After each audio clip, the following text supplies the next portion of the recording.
to the Turn On Your Inner Light show. It's time to stop just surviving, and it's time to begin to thrive. It's time to live happier and healthier. Turn stress into strength. Noted author Debbie Mandel will show you how to move beyond personal doubts and fears and into positive perception to turn on your inner light. Here's your host, Debbie Mandel. Greetings, everyone, and welcome to my show. Our guest expert is Melissa Wood, MD, the coordinator of Corrigan Women's Heart Health Program at Massachusetts General Hospital, sits on the board of the Northeast affiliate of the American Heart Association, and is the author of Smart at Heart. Let's get some pragmatic medical advice for your whole heart, which includes the mind and the body. So welcome, Melissa. Thank you very much. It's really my pleasure to be here today. Now I'm going to throw out a very provocative question. You were open and sharing and making yourself vulnerable along with your patients, writing about your bout with breast cancer. I almost expected this book to be about breast cancer. I know you're a cardiologist. Why did you write Heart Smart and not about coping with cancer? Well, the first part is that I wrote about this book because I felt there was really a need to offer women an opportunity to approach their whole self when they are looking to prevent all diseases, but in particular heart disease, because it's the number one killer of women, and we're seeing increasing problems with heart disease in younger women as our population is growing heavier and more sedentary. So I really wanted to give women a chance to turn their lives around using what I've used with my patients throughout my career and most recently in the study that I've been doing. Certainly there have been many fabulous books written about women's journeys through breast cancer.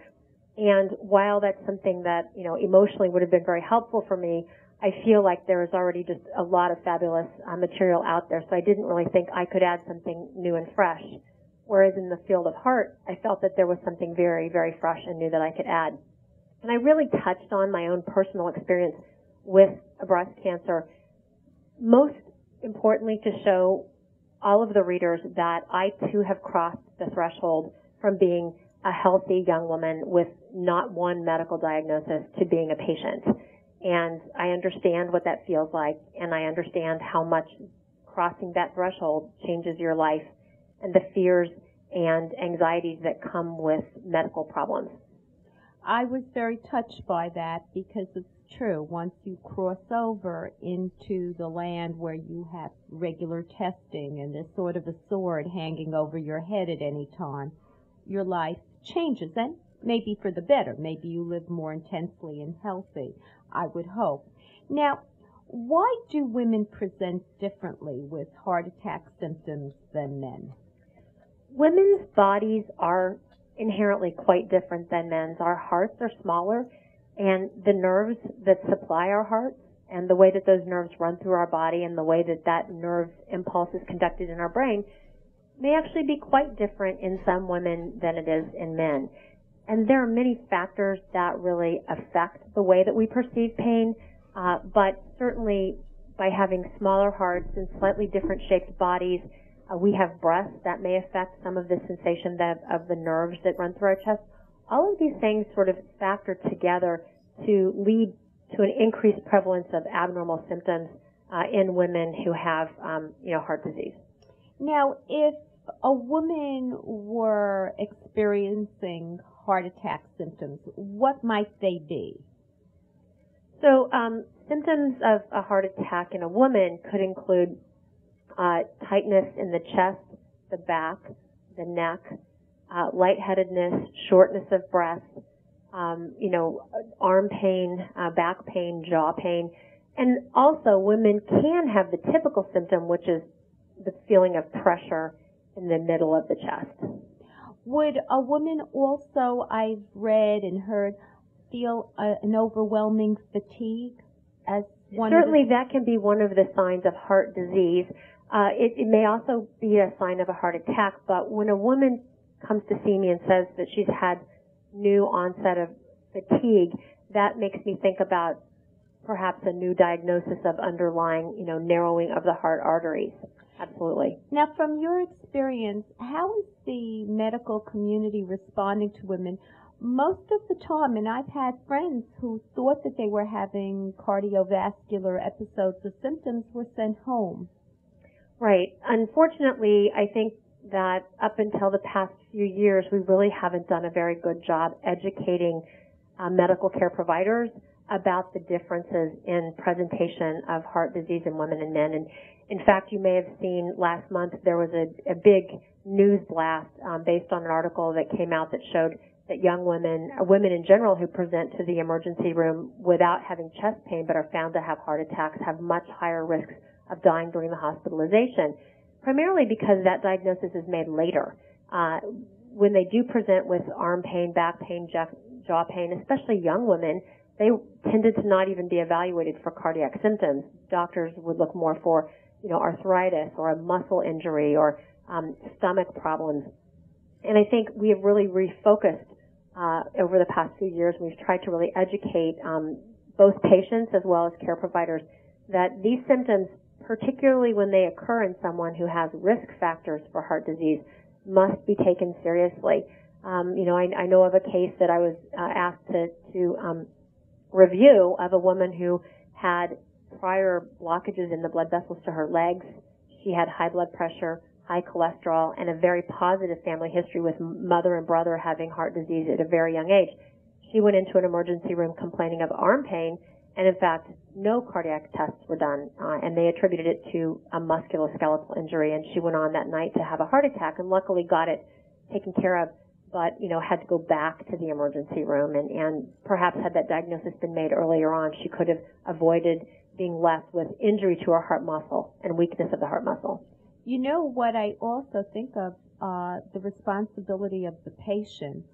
At that point, maybe she should have insisted on having blood gases done. With that kind of history, you can't trust strangers or whoever's on to manage your health care. Right, and that's why I have been so passionate about, writing this book and getting out there and trying to educate women and their family members about the fact that these are the symptoms that can occur and that you do not take no for an answer. A woman that I volunteer with at the American Heart, 35 years old. Let's hold this anecdote because I really want to hear it, but we're going to go to commercial break, and we will return with Dr. Melissa Wood, author of Smart at Heart.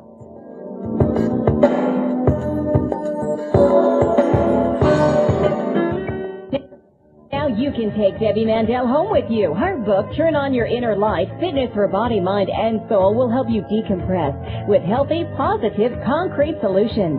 Common life challenges are presented so that you can quickly find the help you need. Emotional tips, original meditations, and a fun and easy-to-follow fitness workout for each mindset. This revolutionary new method will help you rewire mind and body to take back your power. Get it on Amazon. Are you overwhelmed with the burden of taking care of children, parents, or both? Are you taking care of everyone else except yourself? It's time to change your habits and re-energize. Debbie Mandel gives you an innovative and easy-to-follow program for good health and happiness. In her magical new book, Changing Habits, The Caregiver's Total Workout, Debbie Mandel shows you step-by-step how to find the optimal balance between giving and receiving and guides you to exercise and eat right to take care of yourself. What are you waiting for? Read Changing Habits and start training for your life. Life does not need to be a burden. Get Changing Habits, The Caregiver's Total Workout on Amazon.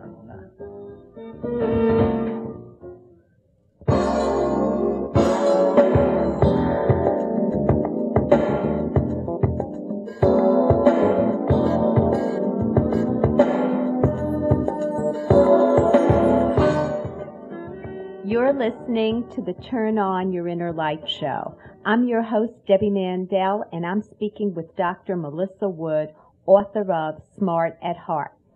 Melissa, before commercial break, you were going to give us a story about women taking charge.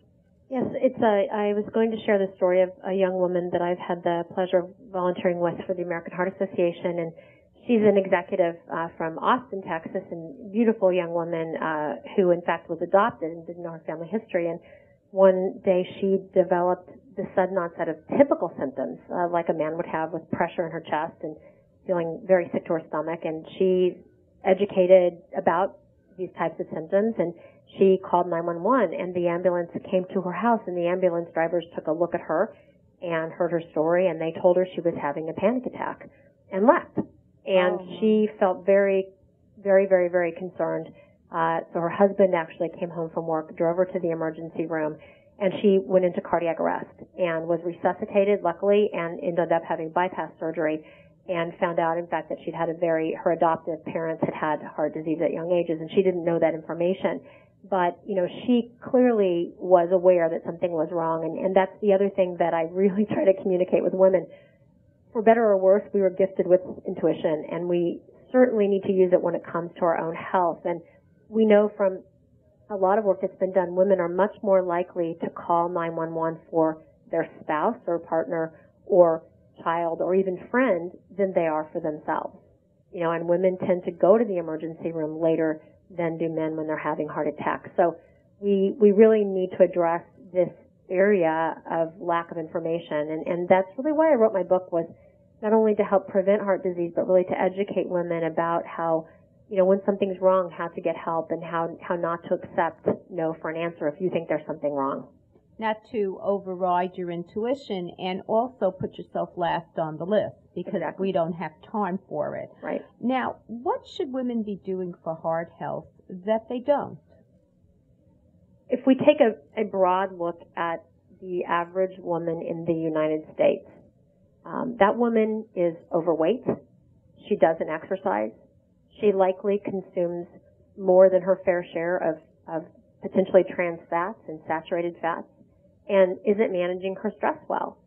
So oftentimes women also in their 40s and 50s develop high blood pressure and high cholesterol. So every one of those 7 things that I touched on, each one of those has a solution. The 8th actually being cigarette smoking. And luckily in the United States, smoking has really declined in women, but it's still present. So stopping smoking is the single most important thing a woman can do to reduce her cardiovascular risk.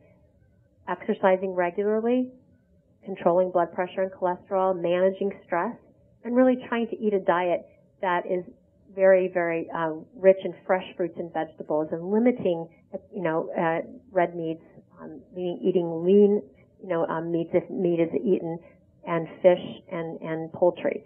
And really the current philosophy about diet is that it's really not a concept that you should be on a diet, but your diet, which is everything you eat, should be in all of the right categories. And really the sort of Mediterranean diet has proven again and again to be beneficial both in preventing heart disease as well as cancers, and really trying to incorporate those, like the olive oils, the fish, the vegetables. And if starches are eating more like the quinoa, brown rice, and whole grain types of cereals, that sort of diet really has panned out as being very, very beneficial for overall health. You know what I found interesting when I read your book? It's such a good, solid guide for living a healthy life, really for feeling emotionally happier, lighter, preventing diabetes, metabolic syndrome, Alzheimer's. I mean, the Heart Smart diet affects everything. It does. So now let me ask you, why do women have complicated relationships with their food, as you write, as opposed to men? Are we always at war with our food? Well, I think the first part is that, men typically have a higher metabolic rate, and men can eat more and maintain a more lean body mass. I think women, especially as we go through the hormonal changes associated with pre- and then menopause and then postmenopause, our body metabolism changes quite significantly. And foods that we normally could have eaten when we were in our 20s and 30s and early 40s, suddenly those foods pile up and the calories pile up, and we find our waistline expanding. And I think a lot of the hormonal changes really do affect the way we metabolize food. But then I think there's also the emotional component, whereby women have learned throughout their lives that food can often be a companion. And not that men don't experience that, but I think women tend to experience that sort of relationship more strongly. We self-soothe with food, too. I mean, junk food does help allay the effect of stress. But what I found to be really good news is that women who eat chocolate are thinner. What do you think of them apples? Well, I think that, we know that chocolate has calories, but chocolate has so many beneficial effects when eaten in moderation. And it really does, the dark chocolate in particular, does seem to have beneficial effects on our blood vessels. And I think most of us would forego eating a larger portion of food to actually have that little bit of chocolate that not only makes us emotionally maybe a little bit happier, but makes us physiologically happier. And so I think that it really, we look at it as a little reward. And that being said, I just want to remind the listeners that, while we strongly encourage this heart-healthy diet, you still are allowed to give yourself a little treat once in a while. And it's really what you eat, like 90 to 95% of the time, that really matters. And, once in a while, a little indulgence is allowed because you have to enjoy your life. But unfortunately, living indulgently all the time is what really gets us into trouble with our weight and blood pressure and cholesterol. And then our body image, and then we get into that cycle. Well, we're going to commercial break, and we will return with Dr. Melissa Wood, author of Smart at Heart.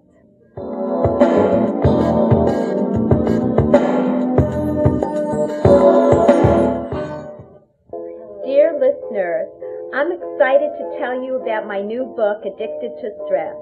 This is a message you need to hear. Are you addicted to stress? Do you do it all while everyone depends on you? Where's all this pressure coming from? It is coming from inside you. This is why my publisher, John Wiley, asked me to write Addicted to Stress, a woman's 7-step program to reclaim joy and spontaneity in life. This fun-to-read book teaches proven strategies to reclaim your life, silence your inner critic, build a healthy body, and reframe your thoughts to change your life for the better. Dare to be happy without the guilt. Addicted to Stress is easy to get. It's available at Barnes & Noble and other fine bookstores everywhere. You can also buy it at Amazon and other online retailers.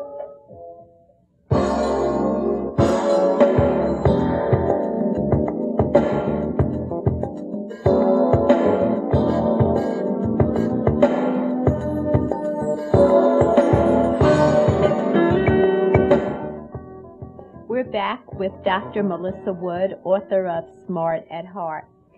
Well, one thing that I enjoyed reading and then felt stressed about was the fact that, we should be happy, we should be married. It's okay for me to be type A, but I better not have an angry personality, and I better never fall into depression. Boy, that's a lot of emotional happiness. Exactly. Well, I think, the message that I'm really trying to convey is that, and I think, in the book I talk really about marriage. I think the same could be said for partnership, intimate partnership, and having that feeling where you really know someone has your back. I think that's so important, whether it's a close friend, a loved one, having that partnership with someone so that when the chips are down, you have a person you can rely on. I think that bolster is so important to allowing us kind of a cushion to manage our stress. And we certainly know that if you take the steps that we talk about in the book, as the women in my study have done, we have seen dramatic improvements in stress, depression, and anxiety, which we actually have presented this past week at the American College of Cardiology meeting. And by really gathering a team around you and having support, social support, and getting the right health information and following that information, it really gives women a sense of empowerment and that they're not just sitting around becoming victims to their circumstance. And, that's really the goal of the book. And I think those things that you mentioned, they are all really part of that feeling of confidence and having a supportive group of people around you that will minimize your stress. And certainly depression, when it happens, it's a chemical problem and certainly needs to be addressed professionally. But we know that we can help at least partially reduce its effect by giving women this power and this approach to their whole health? Well, my approach to depression is to exercise. I really feel that you can move the stress hormones out of the body and create empowerment. When you lift weights, you literally lift your spirits. You can quantify it. Absolutely. Sometimes I'll give a woman a compliment and she'll say, "Oh no," she'll poo-poo it or say, "I gained 5 pounds." But with calibrating your exercise, clocking yourself, or looking at the space and time or the weight, you can see what you've accomplished and really feel good about yourself, put a spring in your step, and then all of a sudden your worries don't seem so big. Right. I think that one's outlook definitely improves with exercise, both on a day-to-day and certainly on a long-term basis, both by helping with weight as well as by really stimulating those hormones and chemicals in your brain that tend, as you said, to really minimize the stressors and maximize the hormones that really help us feel better. And then, as you would say, your arteries are relaxing. I mean, it's all, you made this nice point. This is all one body, one soul. And it's very hard to be in balance. I don't even want to use that word. But you need to somehow coordinate your multiple selves so that you can organize your day around good health and reasonable happiness, right? We don't have to be ecstatic. Right. I think the better term really is being content. We do say happiness is important, and happiness is linked to this, and happiness is linked to that. I think for most of us, that beaming smile and that sort of, jubilant attitude occurs in response to something really positive happening in your life. I think for most of us, we want to walk around with a smile and feel good and know that we are maintaining a sense of equilibrium in our lives. We should do movie therapy, watch comedies, then you walk around with a smile and see your life as a sitcom, because that's the bottom line, isn't it? I mean, it so many things. I just wrote an article called Happiness Deficit Disorder. What do you think of that? Oh, I like that, and I believe that exists. Because everything is a disorder nowadays. Right. So I decided that I'm going to write about happiness deficit disorder and tell you 2 solutions, and here they were. A beginner's mind and a beginner's heart. Exactly. Because then I can open up to people and be compassionate and loving and reappreciate things with a beginner's heart. Well, this has been a wonderful session for all of us to glean so much information. Do you have a website? I do. I have a blog spot, DrMelissaWood.blogspot.com and DrMelissaWood.com, as well as you can follow me on Twitter at Dr. Melissa Wood. That's wonderful, and I urge women to really read this book, because you'll not only be heart smart, brain smart, disease proof, but you'll be happier and healthier. Be well. Thank you very much. Affirmation of the week. For a change, brag about what you don't have. And now for the latest medical trends. Even as the rates of some cancers are falling, the Mayo Clinic is seeing an alarming trend: the dramatic rise of skin cancer, especially among people under 40. Researchers recommend that breast cancer survivors eat more cruciferous vegetables, that's like broccoli and cauliflower, to improve their survival rates. I think we healthy people should do the same to prevent. Pox vaccines, according to German researchers, extend the life of patients with ovarian cancer and melanoma through the concept of immunotherapy. And from Ohio State University, apparently you can't have both. Standardized, improved clinical quality hospital care and a good patient experience, which means treating a patient like an individual. You're either going to get standard care or you'll be treated like an individual and maybe not getting great standard care. People enjoy watching tragedy, movies like The Titanic, because they deliver what may seem to be an unlikely benefit. Tragedies actually make people happier at the short term. Now, what this means is that you reappreciate what you have in your life and your relationships. Preliminary data shows that the diabetes drug metformin reduced prostate cancer growth. No grade 3 adverse events were reported. Findings have implications for men with diabetes and prediabetes. And apparently, caffeine in exercise decreased the risk for sunlight-caused skin cancers in mice. Results suggest that fat and tumor growth are related. Findings link caffeine in exercise with lower levels of inflammation. So if it helps, suppress skin cancer, it may do other good things. Well, we come to the close of another show. I have an educational website on stress management, totally free. TurnOnYourInnerLight.com. All the radio shows with the guest experts are archived for your listening pleasure. Just click on TurnOnYourInnerLight.com, the radio show on YouTube, and you can listen at your leisure. Subscribe to that free newsletter of mine at TurnOnYourInnerLight.com. You'll get a fresh new article on stress management, the health tips fully delineated, and an alert about the latest radio experts who are available and up on YouTube. Well, have a wonderful week and see you on the radio.